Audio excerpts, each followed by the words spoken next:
Hi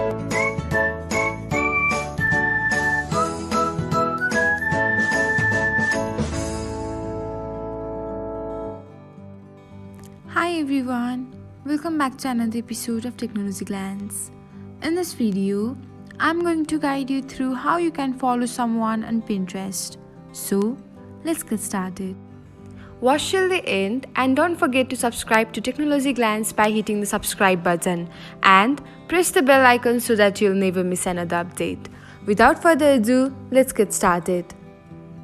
First of all, open the Pinterest app on your device. Now, tap on the search icon. After that, enter the name of the account you want to follow. Then, tap on the follow button. And that's it. This is how you can follow someone on Pinterest. Thanks for watching. If you found this guide helpful, we will love it if you hit the thumbs up button below. We upload great new tech tutorials like this one every day. So, don't forget to subscribe to our channel and hit the bell icon to get an update as soon as we post a video.